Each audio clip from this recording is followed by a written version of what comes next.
Yo, YouTube. Yo, what's happening, yo? Alright. Yeah, it's not gonna lie, it's pretty nice today, man. You know, despite it being overcast, you know, the weather's real nice right now. Like, it's just perfect right now. It's like not too hot, not too cold. It's like exactly the way how I like it. Like, this is for me like the perfect weather. Where you can be outside like all day. You don't need to be in the shade at all. Like, it's comfortable whether you're in it or not. It's the same, you know. So that for me is like what I consider comfort, you know.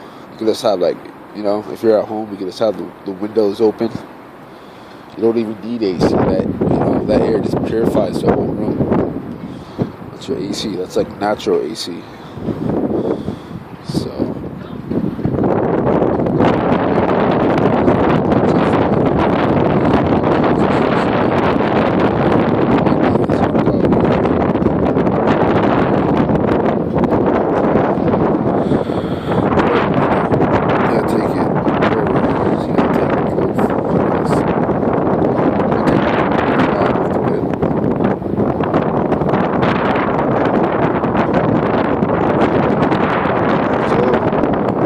I was just thinking today, man, and I was just like,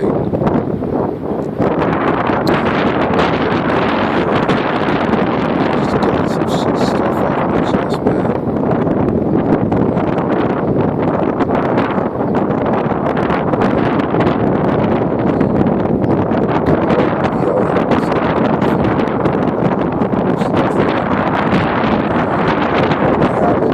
It is what it is.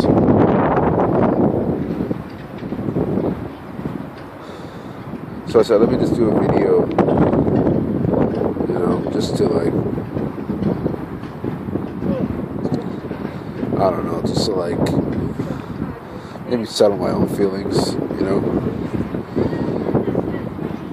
Like I said, this is therapy right here. So, alright, so, let's talk about it, you know.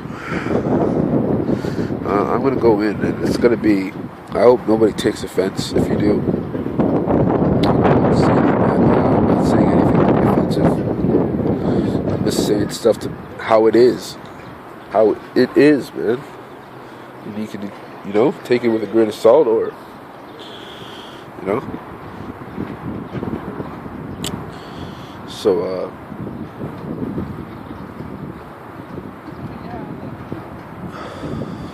I don't even know how to, like, really start this, you know.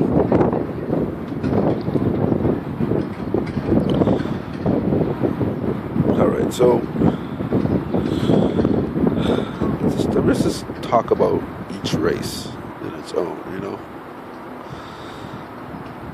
And how, like, you know, no matter what differences that each race has with each other,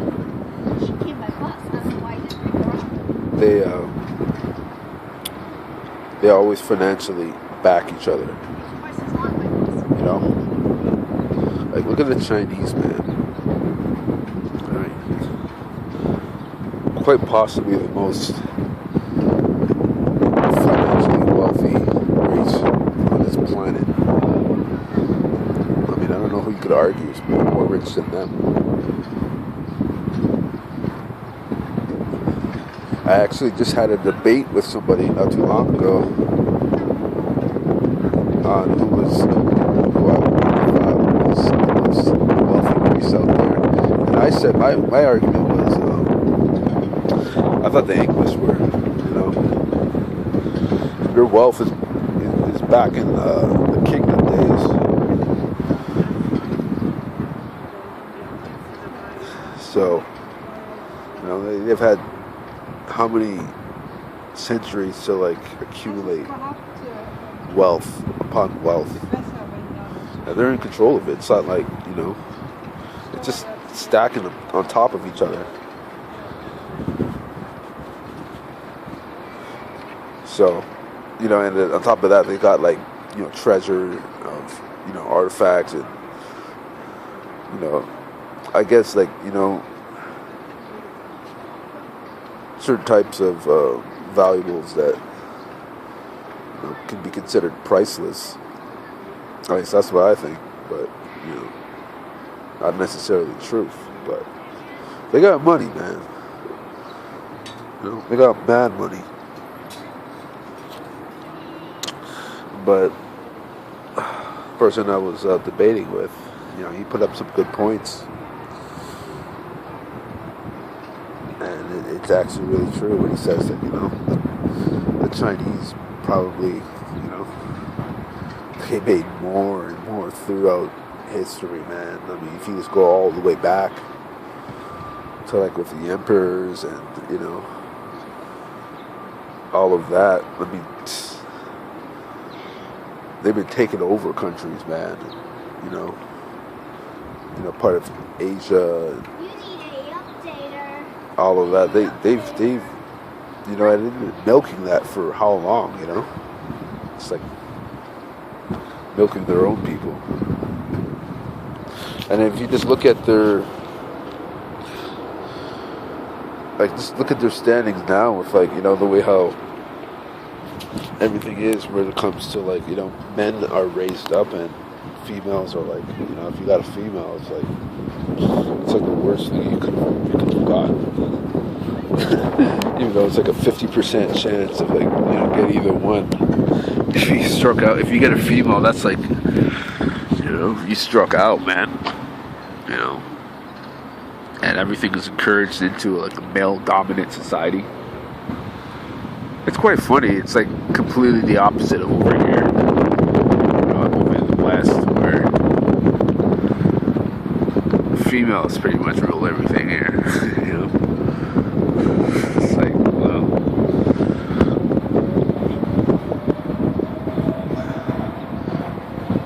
So, I can't even really speak on that, you know what I mean? As bad as that is, shit is tough over here too. So it could be, it's bad either anywhere you go, There's always got to be some sort of what's the word I'm looking for? There's always going to be some sort of, one valued gender over the other. It's what it is, man. We don't live in an equal, balanced world. It's all about the environment where you live. Some environments where you live, men are seen as a superior race. In some other areas, females are. So, yeah, this is a matter of where you are in the world. But my whole point is, man,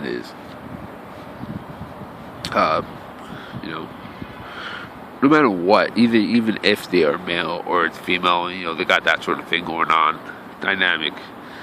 The thing is, their families, they got generational wealth too, man. Think about it, man. Every Chinese that comes over here, man, they all got money. They all got money, man. When they come over here, they're all pushing Benzes and Beamers and top-notch vehicles. They get the best of the best. They're all living in condos, paying top dollar. They're smoking the top brand cigarettes. They spend money like it's nothing, man. It's and you only can wonder, what kind of money do these guys be having where they can, spend money like that, and that just, the money that they probably generate on a daily basis is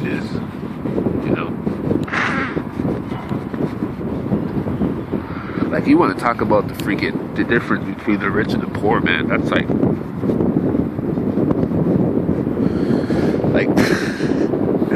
the Chinese people, they can't understand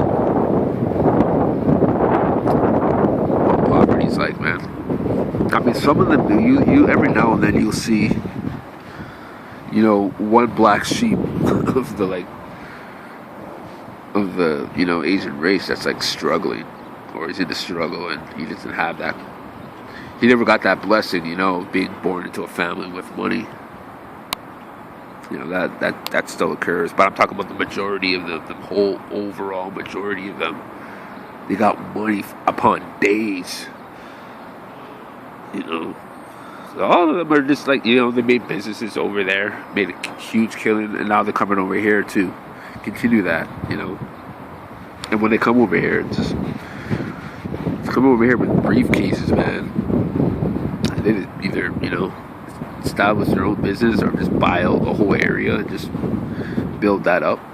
And they'll raise those areas up for years, man.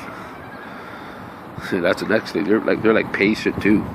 Like they'll go in the grimiest of areas and set up shop and make that money, And you gotta respect that in a way, because most people don't do that. Well, I guess Indians do that too. Arabs, they do that.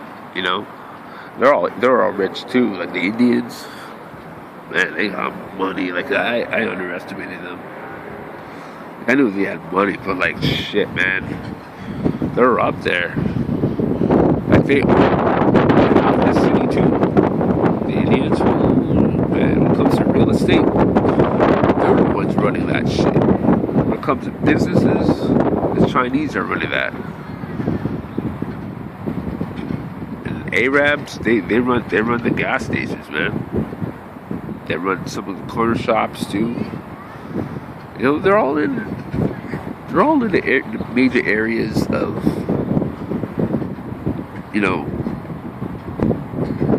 finances where you make the top dollar. And back to what I'm saying, my whole point with all of this is they all got money, man, and not only that is they look out for each other. They look out for their families. When they come over here, whether they're coming to study school or study just to get ready to go to work so they can go back home and whatever. They make sure that when they send their own over here, that they're set up, So like, make sure that he's got money for his own place, for rent for a year or a couple of years. Provide him with a car. They get a really good, decent car. Like, it's pretty much the same thing as the Chinese, man. Like, they're looked after by their people completely. They look after each other. They make sure that they're not sending their loved ones off to struggle in a foreign country or anywhere. They look out for each other. Look out for their families. They got huge families too, but they look out for them, man. All right. Again, it goes like that for like other races too, like Arabs and even the Mexicans, man. Like they'll coop up in a house, like 6, 7, 8 of them, all living in like a 2-bedroom house or something, man. And they'll make that work until they all got the money to, go out there and get their own place. Like they struggle together and they thrive together.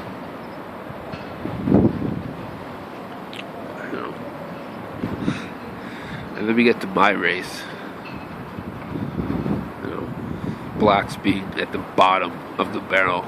Like, we don't own anything. We don't have any major businesses. We're not in any of the major, business finances of the world or anything. All we do is, we won't work for these associations, but we don't own anything. And because of that, we don't have any wealth. And it's values of like how to manage our money and stuff. You would think that in that sort of situation, we would at least learn to, hoard our own money, how to balance it, what do we need over what we don't need, But no, we're completely opposite there again, like completely wasteful, We'll buy the Mercedes Benzes just so we can, not that we can afford it, but just to look good, just to pretend to others that we're doing okay, And again, we're all poor, man. We're all poor. There's like smallest number of us that's actually doing okay. And again, it's that select few that even is doing good. They don't got any real wealth. They got money, but that's not wealth. I mean, money goes, It's about how often you can keep getting that money back in, that it pretty much replicates itself. And you don't even have to do anything. It's just a living beast on its own. It's just going to generate for you over time. And we've got that family bond. Like we are so dysfunctional. Like we hate each other. To help each, to even think to even run a business with somebody of our own kind is like inconceivable. Just because we're always looking to, knife the other person in the back, man. I mean, that's the story of our race, man. We cannot get along for anything. We do not trust each other in any way. We have no love, no affection. We see each other as strangers. We just see, we share the same skin, but each person, each black person that you meet is like, it's like different from the race because they all have their own different core values and opinions and stuff that they believe is right over, we don't have like a core group, kind of like hive think. We don't all think together on the same things. It's like, that's one reason why we can never get along together. We're always arguing, always arguing. Every person thinks they have it right. Not open to listen to other people, and their ways of life, their ways of being. Our way is the absolute truth.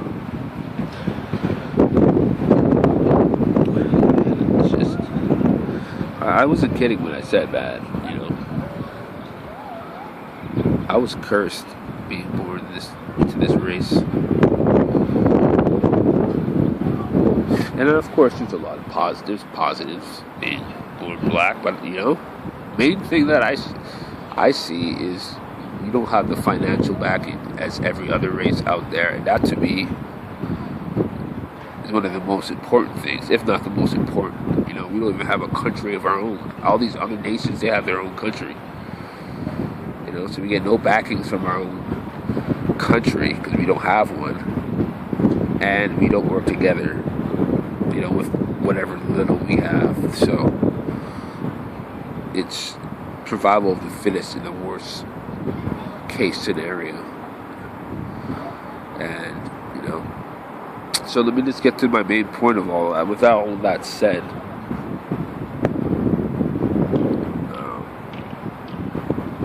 we get to the point of, me and my family, of course, we struggled our whole lives. It was always a struggle, yet, they somehow, your parents always want you to do better than they did. But how are you supposed to do better when, you're not financially setting them up to do better? They just expect you to magically make your way working minimum wage for the majority of your life to somehow get ahead and live a decent life. We ain't got no institutions, nobody, no financial backings, no nothing. We have to depend on, government, Canadian government, to give us assistance, not our own people. Like, how messed up is that, man?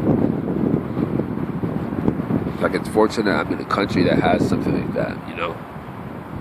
But, and even that's not enough, man.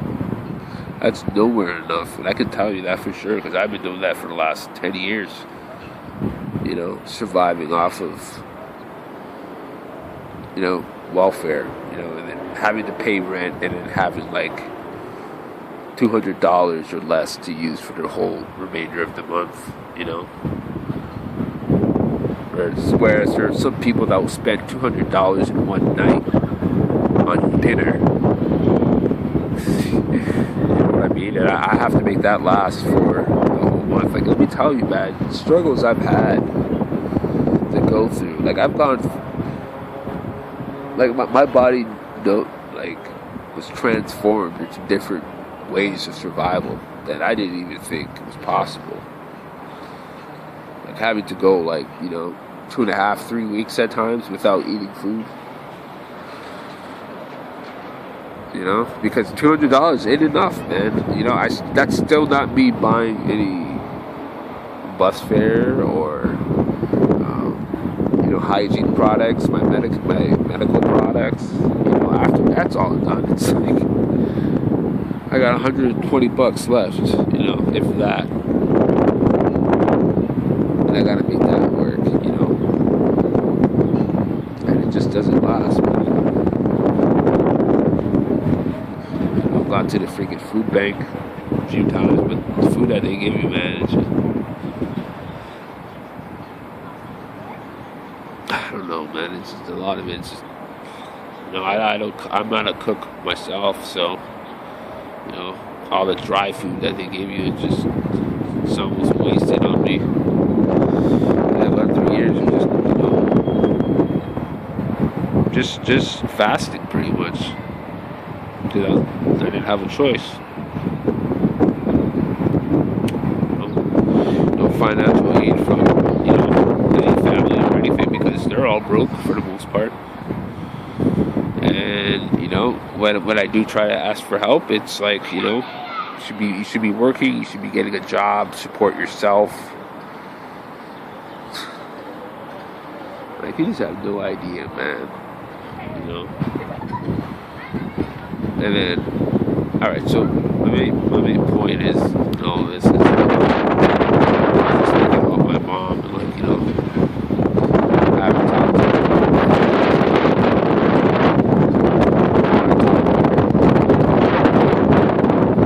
And I just started thinking about, you know, all the things she's done to me over the years. Like, the first time I had to move out, she kicked me out. It was involuntarily that I wanted to move and, you know, find my place. I did, but I didn't have the financial. I wasn't working.